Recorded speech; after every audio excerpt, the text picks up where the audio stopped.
Y político. Y político, porque para los que no saben, cuando, por ejemplo, aquí cuando se va a crear una especie de ley o una inversión o algo, eso es que vale un parlamento donde está la sociedad representada y para pasar esa ley, que la proponga, tiene que hacer pactos, tiene que hacer cosas, y allá no, allá era solamente, estamos de acuerdo, sí, todo el mundo levantaba la mano, dale, métele, y dale, métele, y dale, métele. Sí, no tenían oposición política, nadie podía decir, oye, eso está mal, esa deuda que están pidiendo aquí está mal. Oye, hablando de deuda, ¿qué tú crees esto ahora que están tratando de vender a Cuba en pedacitos, la deuda pública? Yo, mira, no sé qué, porque te voy a decir, eso es peligrosísimo, eso es peligrosísimo. Sí. Pero claro. ¿Tú sabes qué nos podría ayudar a nosotros? Que tuviéramos una constitución como la constitución del 40, que esa nos daría el punto legal para declarar ilegal toda esa venta de deuda pública. O sea, es complicado, es un tema bastante complicado y depende de quién esté adquiriendo la deuda pública también. Sí, porque para los que no sepan, si por ejemplo ellos venden, digamos, un ejemplo, ¿no? Vamos a vender la deuda de, no sé, de Camagüey. Se la vendemos y la compramos los chinos. Los chinos dicen, bueno, en 10 años me tienes que pagar esto. Y Cuba le debe dinero a todo el mundo. ¿Dónde va a sacar Cuba dinero para pagar una deuda? China lo está haciendo con América Latina, lo está haciendo en África, lo está haciendo en muchísimas Están comprando de todo, sí. Y entonces cuando llega y pasan los 10 años, le dicen los chinos, yo no quiero negociar ninguna deuda. Camagüey ahora es mío. Llegan los chinos, por decirlo, desembarcan ahí y dicen, esto es mío legalmente, con todas sus tropas, ponen 2 fronteras, pican a Cuba en 2, y ustedes hagan un puente por arriba, si quieren, para que pasen para el otro lado. Si no, 2 estados diferentes. Es totalmente peligroso esto. Muy peligroso, es muy peligroso. Pero no sé, tú tienes que saber a quién le vendes esa deuda pública, pero es que ya de por sí es una mala idea vender deuda pública, es un signo de desesperación.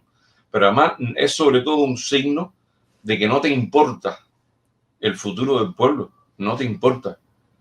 ¿Quién eres tú? ¿Quién te dio la potestad de vender la deuda pública que es del pueblo? ¿Quién eres tú? Eso es lo que pasa con esta gente. Es lo que pasa con esta gente.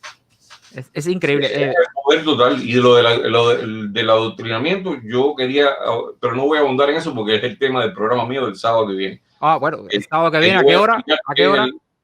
A las 6 de la tarde, hora de Cuba, de Florida, hora del este.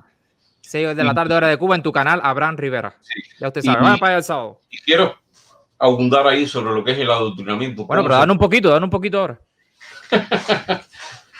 No sea tacaño, coño. Oye, que va a ser para largo, eso son directas de 4 horas y cosas. Bueno, un poquitico aquí para que la gente se emocione y diga, aquí para allá. Y no, tú sabes, mira, primero es la propaganda incesante, ¿no? Tú sabes que los comunistas son expertos en la propaganda, expertísimos en la propaganda. Y toda la izquierda en general es muy experta en propaganda. Cuando ellos se hacen de una causa, que es para su conveniencia, por supuesto, como es con la causa de las feministas, con la causa de los gays, todo eso, ellos hacen de eso su causa y empiezan a propagandizar y cambian, hacen una rebambaramba y ya empieza la propaganda, el bombardeo constante. Y aparte de eso, tienes el poder, como Estado tienes el poder de las escuelas, de la educación, que es estatal. Porque en Cuba, sí, la gente me dice, no, que la educación gratuita, que sea, sí, pero ¿de qué me sirve a mí una educación pública gratuita si después yo no puedo mandar a mi hijo a la escuela que yo quiero? Y va a recibir lo que yo no quiero que reciba. Claro. Porque yo me acuerdo en la escuela, todo lo que veíamos era Quirino en África, el cimarrón, que no sé qué cosa, después los milicianos. No, eso no fallaba. Era todo en torno a Girón, la batalla de Girón y Fidel en el tanque, que llegó ahí de último. O sea, la historia siempre es la misma y por supuesto una figura. Todos los días cantar la canción aquella de Eduardo Saborí, de un Fidel que vive en la montaña, un rubí 5 francos en una estrella, todas esas cosas. Y eso, imagínate, eso es constante, y tú vas creciendo. Yo fui parte de eso. Yo llegué hasta los JC al final, sí. Y después me hicieron un cuadro de los JC que lo que duré fue ni un año, yo creo. Ya cuando tú eres bocón, eres una gente que ellos no te aceptan. No, bocón no, y bocón me hicieron polvo y dije, bueno, está bien. Ok, Abraham, en la Cuba de hoy, los 5 factores fundamentales que determinan si una sociedad va bien o va mal, la vivienda, la comida, el agua, la comunicación y el transporte. El transporte, todo está muy jodido. Sí, vamos a desglosar eso. ¿Cómo tú ves el agua en Cuba? Actualmente, Cuba es un país tropical, que supuestamente tiene unas franjas de agua bajo tierra que son riquísimas. Sí, pero bueno, Cuba siempre tuvo problemas con el agua. Un problema de manejar los recursos acuíferos, ¿no? Sí. Los españoles ya se habían dado cuenta de eso. Pero claro, estamos hablando de una Habana que era chica todavía. No había, y se hicieron varios proyectos. Después vino el famoso proyecto de Alvear, que fue el ingeniero español aquel que hizo aquel acueducto que hasta hoy sigue funcionando, es el que nos está dando agua en Cuba. Es aquel que viene por Bento y que llega ahí a la calzada de Palatino, que tiene esa poseta grande, esas dos posetas grandes ahí. Ese es un proyecto que eso quedó fabuloso y con eso la alivió, pero tampoco. Después hicieron el proyecto del gato. Esta gente, fíjate, se le ocurrió el gato y así las presas y esto y lo otro, pero no se ha... Él enterró un cubo en el Parque Coyula a principios de la revolución como símbolo de que no iba a faltar el agua y hoy la gente está cargando con agua. En donde quiera, Las principalmente. cisternas están vacías, los motores se rompen, no tienen agua. Las duchas que tenían calentador eléctrico se rompen porque no tienen presión de agua. Nada, no hay agua. No. Dice soy Cuba por siempre. Dice alguien en Miami dice que cuando Batista se fue se llevaron toda la bóveda del ministerio y está en los Estados Unidos en un barco esperando que Cuba quede libre. Mira, eso no tenía conocimiento. Batista lo que se llevó fueron 20 millones que se le llevó en los maletines que se llevó. Lo que pudo coger más o menos rápido ahí, ¿eh? Y esta gente, Fidel Castro y toda esta gente se acabaron con todo. Ellos le exigieron a Felipe Paso, le exigieron al presidente del banco que tenía que dar al gobierno la ayuda que el gobierno pidiera, el banco se la tenía que dar. Los bancos no funcionan así. Claro, por supuesto. Sí, mira, actualmente el agua, hay una crisis de agua en todos lados, principalmente en La Habana. Y yo me acuerdo, donde yo vivía en Morón, hay tremenda crisis de agua. Ahí nunca faltó el agua, siempre había buena agua. Pero el problema es que toda el agua la cogieron y empezaron a bombearla para los Cayos, para todos los hoteles que empezaron a abrir. Y entonces el pueblo que se joda, el pueblo sin agua, a los que no le pueden faltar agua son a las personas de Cayo Coco. Fíjese usted la locura de estas personas que prefieren proteger al extranjero primero que a sus propios ciudadanos. Eso en un país libre y democrático, eso era hasta el cansancio. Hasta el cansancio, la prensa era constante ahí hasta que se restableciera lo normal, lo que debe ser normal, correcto. Tú no abres hoteles sacrificando a tus ciudadanos. Busca otra alternativa que no sea esa. Vamos a brincar entonces ahora para la vivienda. Voy a tratar de ceñirme más a lo que tú digas, porque ahí veo que están diciendo que yo no estoy comentando sobre el tema que tú trajiste. Yo no sé, bueno, voy a tratar de ceñirme más todavía, no sé.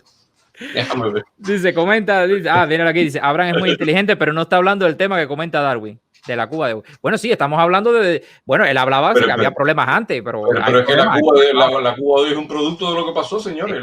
Para eso hay una cosa que se llama historia y es el pasado. Sí, hay una cosa que yo siempre digo en forma jocosa y tiene mucha verdad, que yo siempre digo que nosotros somos el resultado de nuestro pasado. Es decir, primero hay que pasado para después brincar al presente y decir, mira, esto es lo que está pasando por culpa de esto en el pasado. Si no conoces el pasado, te arriesgas a vivirlo de nuevo. Exactamente. Dice, ok, ponme el banner. Ok, dice Orlando Jiménez, nos acaba de donar $10. Gracias, hermano, de verdad que sí. Dice, California trae el agua de Portland con una infraestructura de más de 800 millas. Increíble, ¿eh? Cuando hay una inversión correcta por donde va.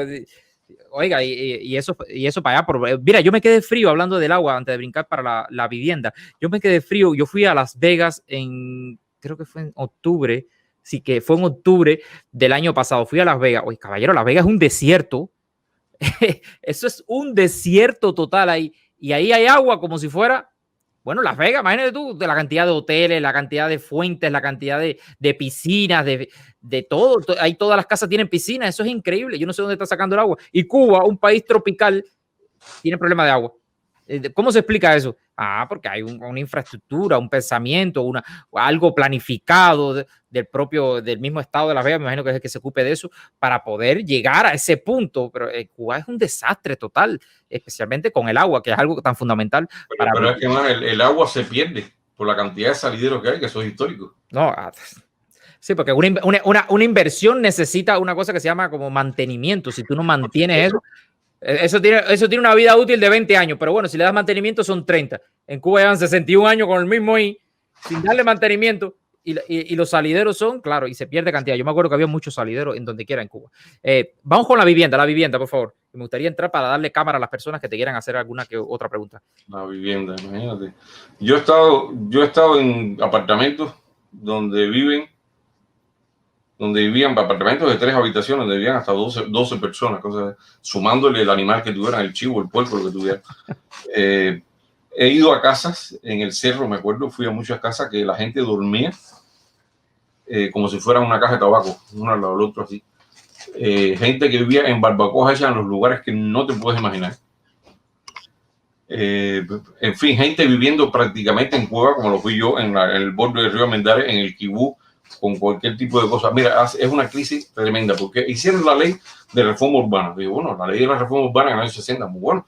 La gente pasó a pagar la mitad de lo que pagaba. Y después la gente pasó a recibir la propiedad de esa casa donde vivía. ¿Qué ocurre? Tú no puedes estatizar así de esa manera las cosas, porque ¿quién va a ocuparse del mantenimiento de esas casas?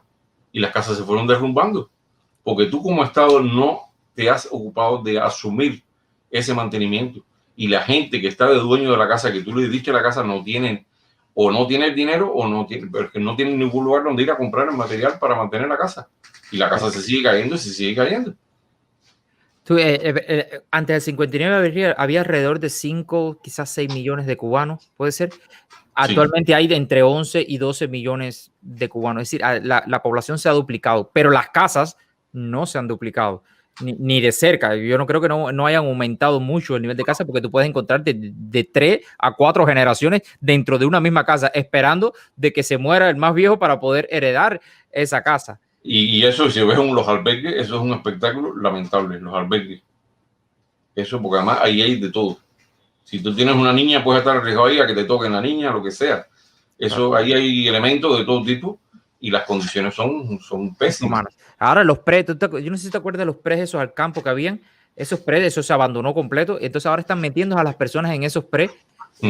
Eso es increíble para poder paliar la situación de la vivienda. Comunicación, hablemos de comunicación. La comunicación en Cuba, ¿cómo está? Bueno, imagínate, ahora, bueno, ya está mejor que como estaba hace unos años, porque en Cuba, en el año 59, había creo que alrededor de 30 pares telefónicos por cada 100 habitantes. Creo que era esa la cifra. Y en el año 80, 82 por ahí, había 7. ¿Cómo es posible que los pares que decrezcan? ¿Cómo es posible?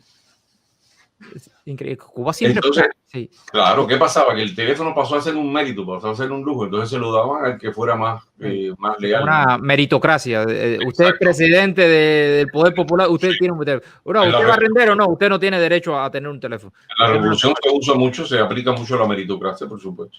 Pero el apartamento mío se lo dieron a un médico come candela. ¿Ah, sí? No se lo dan a un médico cualquiera, ¿no? Cualquiera, a un médico no. A los doctores Cordoví, vaya, más o menos sí. Una gente así, claro, ¿no? Esos son los que llevan... por eso en el centro privado, ¿no? Eso no es para Liborio, eso es para el que más... Sí, ya, para el que más apoye a la revolución cubana. Sí, sí. Yo me acuerdo que Cuba fue uno de los primeros países en Latinoamérica que tuvo telefonía, que se podía llamar, y tuvo televisión, y tuvo... vaya, éramos bastante avanzados en eso. No sé si estoy equivocado, Abraham. Sí. Okay. Es una cosa increíble, ¿no? Espantosa, ¿eh? Pero además, fíjate que estamos hablando de un país que fue el segundo país del mundo con televisión y el segundo con televisión a color y todo eso también se fue. Y la televisión ya pasó a ser una cosa estatal, totalmente, ya, sí. Se fue. La comida. Hablemos de comida ahora, porque Cuba es un país tropical. Donde tú tiras 2 semillas de melón ahí en el patio de tu casa y eso sale solo ahí. Es decir, que no tienes no tienes que hacer nada. ¿Qué es lo que pasa? ¿Por qué no se produce alimento en Cuba? Y mira, yo lamento todo el tiempo tener que referirme a lo que pasó. No, tranquilo. No queda más remedio, porque Lo que está pasando ahora es una consecuencia de lo que se empezó a hacer desde el mismo 59. Que este señor pensó que era como un semidios, no sé qué, entonces todos los proyectos que se le ocurrían a él se le metían en la cabeza y había que hacerlo, porque era un autoritario, pero de primera categoría. Cuando quiso desecar la Ciénaga Zapata para que hubiera un arrozal gigante, para que a Cuba no tuviera que importar más arroz. Qué locura. Matando un ecosistema completo. Por poco acaba con los cocodrilos y no hubo arroz. Cuando quiso el café, dice, vamos a tomar tanto café que nos vamos a reventar de tomar tanto café, no sé cosa, va a haber que exportarlo todo. Ni café, ni nada, porque el café Caturra no sirvió, le metió gandul al lado y el gandul mató las matas de café. Cosas locuras de esas, las cortinas rompevientos, las brigadas Che Guevara que rompieron todos los cultivos, las matas de mamey, de aguacate, todo eso lo llevaban con cadenas, con unas bolas atrás. Señor, son cosas que son de loco. Todo eso se hizo. Y hoy Cuba es Marabú por todos lados.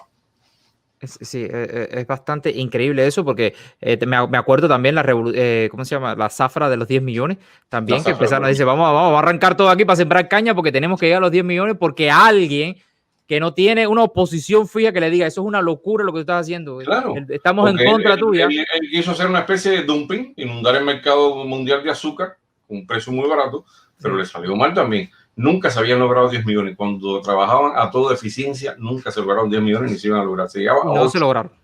Eso fue lo más que se llegaba. Y esto se hizo una buena zafra, pero no de 10 millones. No, es Y imposible. además desvió tanta gente de otras labores que eran importantes que se descuidaron.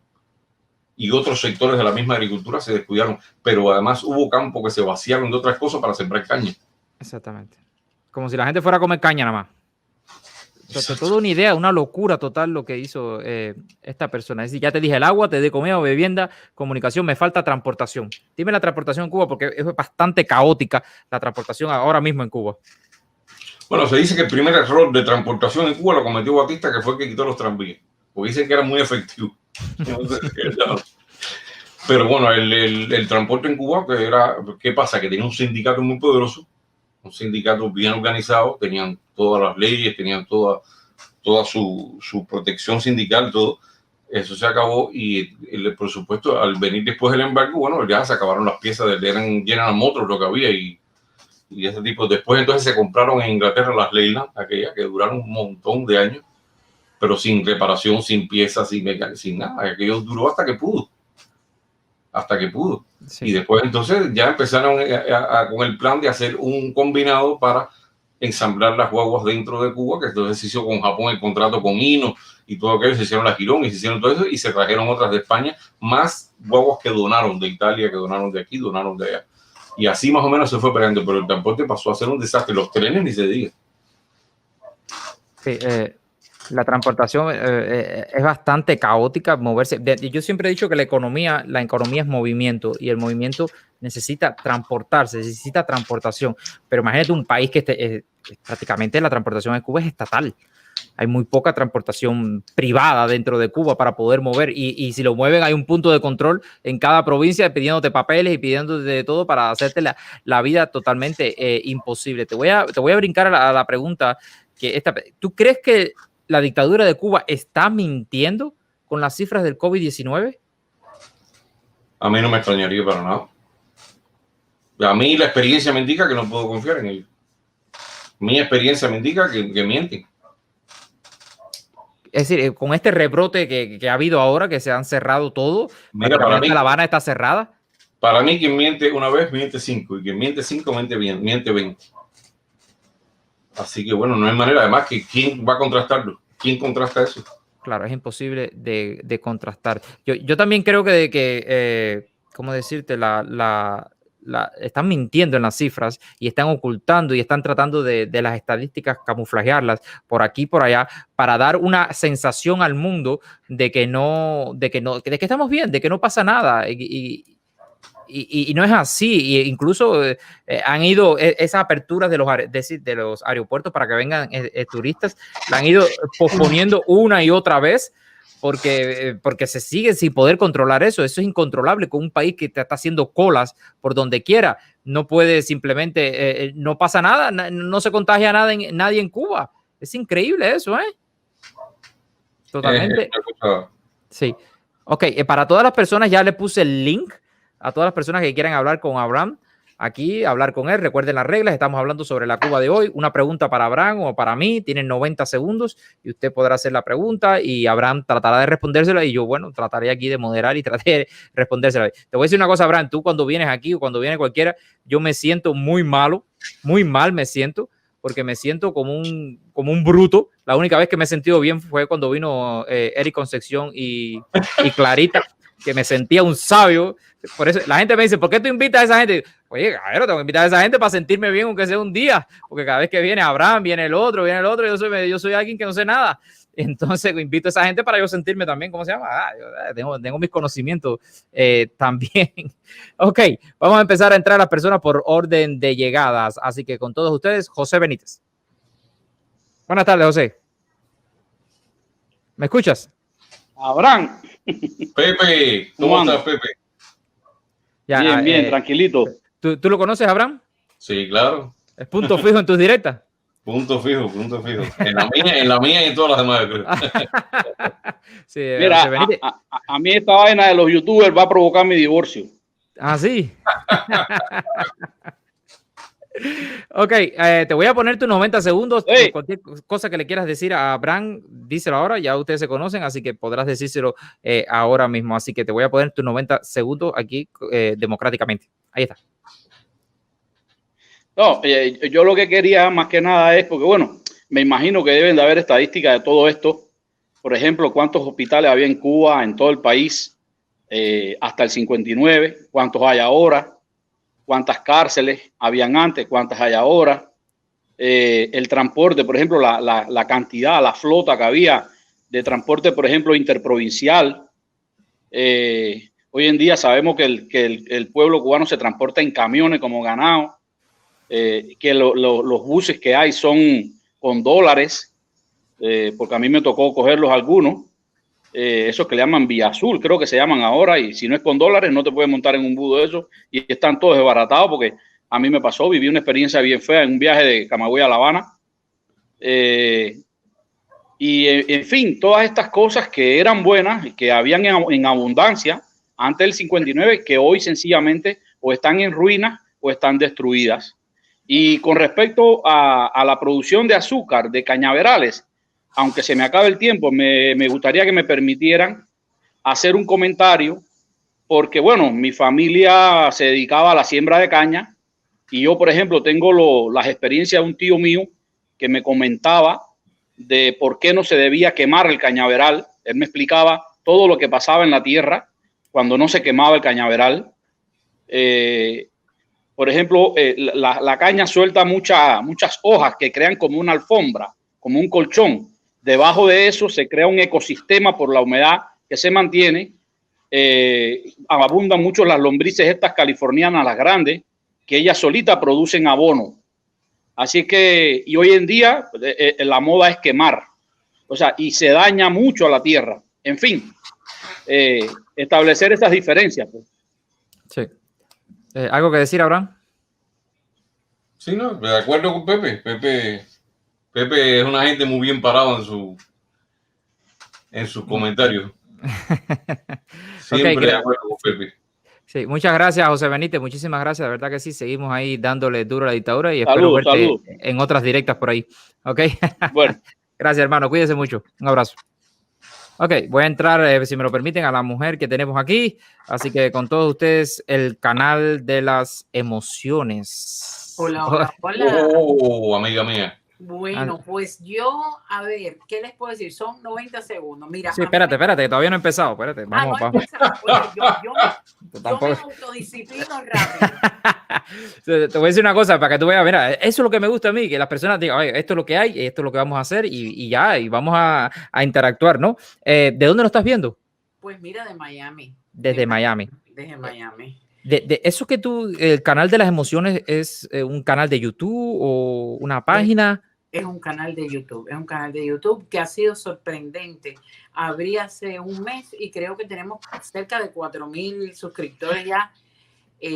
Ha crecido, que me asusta como ha crecido, pero me alegra. Wow, pero felicidades. Hoy no estamos aquí para hablar de mí. No, solamente para que las personas que nos estén viendo, bueno, y usted sabe, el canal de las emociones, vayan para allá y suscríbanse. Claro. Mira, yo te digo, del canal de las emociones, una cosita muy corta. Está funcionando, es una viejita que está queriendo dar ciertos consejos, ciertos mensajes y nada, y que ha descubierto en todos ustedes los más jóvenes algo que me ha llenado, que me satisface maravillosamente ver gente como tú joven, interesados en la cuestión de Cuba y ver que, por ejemplo, hay un muchacho joven que ahora oye por primera vez la Constitución del 40 porque todos ustedes lo están moviendo. Para mí es interesante, pero yo entré hoy para decirte eso, que tu canal, yo llegué a tu canal por Abraham. ¿Sí? Abraham fue el que me Gracias, Abraham. De tu canal y me gusta muchísimo, me gusta tu educación, eso para mí es primordial. Gracias. Y me gusta lo que hace. Y entré hoy porque te escucho, pero no había entrado porque está mi amigo Abraham, que nos hemos conocido hace muy poco. Hace que habrán 3 semanas, 2 semanas y pico, una cosa así. Por ahí. Pero hemos tenido muy buena comunicación porque Abraham es una persona con una, yo le digo el hombre enciclopedia, a él no le gusta que yo se lo diga, pero realmente Abraham le gusta investigar, le gusta aprender, tiene un cúmulo de información que es importantísimo que nosotros escuchemos, sobre todo los más jóvenes. Yo aprendo muchísimo con él. Y además un ser humano maravilloso porque yo no sé nada de YouTube y Abraham, las cositas que yo estoy haciendo, estos pasitos, me los está enseñando Abraham. Y es algo que yo quería decir porque los cubanos nos pasamos la vida hablando de solidaridad y a veces nos olvidamos. Y Abraham conmigo ha sido muy solidario solamente por ayuda. Él sabe que estoy en lo mismo que él, en la misma página, tratando de hablar de la causa de Cuba. Y ha sido muy amable conmigo, me ha recomendado una cámara, me ha recomendado un programa, que no ha hecho Abraham. Yo le tengo mucha estima. Y nada, y Abraham, yo creo que te debe, te voy a decir para que aproveches y saques una ventaja. Déjame anotarlo.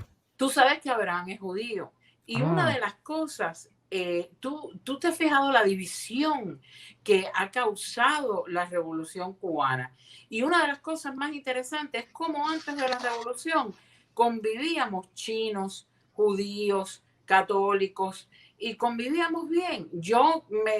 Mi mejor amiga es judía, yo crecí entre los judíos. Yo le decía a Abraham que yo fui al patronato, conocí la sinagoga, algo que para mucha gente después de la Revolución ha sido, no lo saben, no se enteran. Por ejemplo, que había una carnicería judía, que casi todos los negocios de la calle Muralla de Tela, donde iban mis tías que eran modistas, era de judíos. Y a mí me gustaría que en tu programa Abraham un día hablara sobre eso, de cómo se entendían y la comunidad judía en Cuba. No, a mí me interesa eso, de verdad que sí. Me interesa aprender un poco más y si viene de primera mano, mucho mejor. De primera mano. Bueno, yo no les robo más tiempo a los demás. Gracias, mi vida, gracias. Y me encanta verte. ¿Cómo las personas te pueden ver? ¿Haces directas o algo así parecido? Estoy empezando a hacer las directas pronto, pero con la ayuda de Abraham. Abraham sí. Me está ayudando. Por eso Abraham ya me dijo lo que tengo que hacer. Ya me dijo lo que tengo que hacer. Espero que tú pases por mi canal, que no te aburra mucho y que sea. No, voy a pasar por allá a mirar a ver cómo tu trabajo. Eso. Bueno, muchas gracias, suerte, éxitos y adelante. Gracias, seguimos dándole duro a la dictadura. Gracias, mi vida. Chao, gracias. Chao. Ella tiene los videos de ella son cortos, muy resumidos, muy específicos, muy centrados. Es una delicia estar en un video de ella, es muy bueno. Tiene una capacidad de resumen tremenda. Qué bien. Perfecto. Entonces vamos a entrar a nuestro siguiente invitado. Vamos a aplicar la regla de los 90 segundos. Ahí está el guerrero de Miami. ¿Cómo estás, hermano? Un saludo. Muy bien, gracias. Gracias. Tengo una preguntita para... Sí, déjame ponerte los 90 segundos para que Abraham... Tiene una victoria por ahí hace rato, ¿sabes? Sí. Para Abraham, ¿cómo...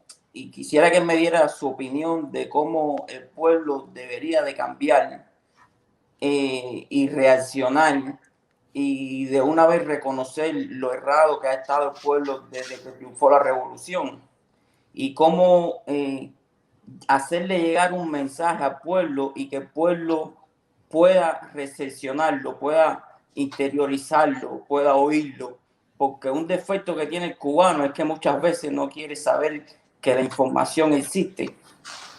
Y ve la información y no la quiere creer, no la quiere ver, no quiere saber que existe. Y entonces quería saber cómo se puede atacar eso. Mira, la gente... Un momentico, Abraham. Sí, un momentico. Dime, sí. Discúlpeme, Abraham, porque yo creo que ahí está la clave, porque en mi opinión, desde un principio, el pueblo ha sido no solamente el culpable, pero también el causante de todo lo que le ha pasado a Cuba. Y así te paso la señal. Me interesa mucho tu trabajo, te sigo y un saludo grande. Ok. Bueno, lo propio, un abrazo para ti. Oye, no es que iba a interrumpir, es que no estaba mirando el cronómetro. Yo siempre no tengo el hábito del cronómetro, ¿no? Tú sabes cómo es el canal mío. El canal mío le dicen la valla de gallo, porque aquello es una valla vieja. Bueno, mira, yo te voy a decir, lo ideal sería que hay un proyecto que se está trabajando en eso, yo lo sé, que es hacer una radio Cuba Libre que llegue a Cuba no como lo que está pasando con Radio Martí, que hace tiempo ya ha dejado de tener la efectividad que tiene. Telemartí, como sabemos, nunca se vio. No sé si tratarán de hacer un proyecto como el de Telemartí, pero es la única forma por ahora, aparte de esta que tenemos nosotros, las redes sociales, de llegarle a la gente en Cuba y explicarles cuál es la verdad de lo que ha pasado. Y lo mejor sería una televisión, porque hoy la imagen es la que manda. Y la imagen te llega con un impacto que no te llega más ninguna otra cosa. Pero bueno, mientras tanto, si se logra concretar la idea de hacer una Radio Cuba Libre, eso sería genial, porque todo el mundo puede traer su experiencia, todo el mundo puede hablar lo que pasó. Entonces, porque la gente de Cuba necesita primero limpiarse de toda la falsa historia que se le metió dentro del cráneo. Y bueno, tiene que aprender a pensar por sí mismo también. Tiene que recuperar la iniciativa que tenía antes. Es un proceso que puede que tome tiempo también, sobre todo con las generaciones más jóvenes. Las generaciones más jóvenes están más inconformes también, pero están también más tupidos en ese sentido, ¿no? Digamos. Habrá que ver cómo se puede llegar a... Esa radio, bueno, ¿cómo llegaría esa radio? Porque hay que tener una Yo no base. lo sé, es un proyecto todavía que está en... Como digo, que sea por internet, ¿no? Yo no te puedo decir más porque lo que me dijeron a mí ya es hasta un límite, pero se está tratando de hacer y no se puede tampoco divulgar más de la cuenta porque, bueno, ya tú sabes como la mano siniestra se encarga de malograrlo todo. Sí, es que cambiar la mentalidad de una sociedad que está antropológicamente dañada, como estaba diciendo, es difícil. Hay una cosa que se llama resistencia al cambio y se le hace resistencia, aunque tú sepas que es mentira, tú te resistes a cambiar. Imagínate tú dentro de un sistema donde tú te estás resistiendo a cambiar y no solamente la propaganda arriba de ti ahí, las 24/7. Ahí mira, yo siempre te digo, es muy difícil cuando los daños son a un nivel tan... Pero bueno, nosotros los cubanos tenemos la característica, somos más abiertos, somos otro tipo de gente, porque mira los alemanes, en Alemania lo que pasó, la gente se convirtió de ser el pueblo más culto que había, uno de los pueblos más civilizados, más cultos, a convertirse en bestias, en asesinos, sí. En asesinos industriales. Los japoneses, con el lío del emperador, mira lo que pasó también, hasta los italianos, que siempre han sido más dados a relajo como nosotros, sí, también se metieron en eso. Y todo lo hemos visto en España. Lo que se puede hacer con los pueblos es increíble cuando se les llega a manipular. Claro. Y en Estados Unidos tienen ejemplos de eso, la gente de Waco, Jim Jones, toda la gente que ha hecho grandes lavados de cerebro y todo eso. Hay ejemplos de sobra. Sí. Y por eso, bueno, después hay que hacer un trabajo fuerte con eso.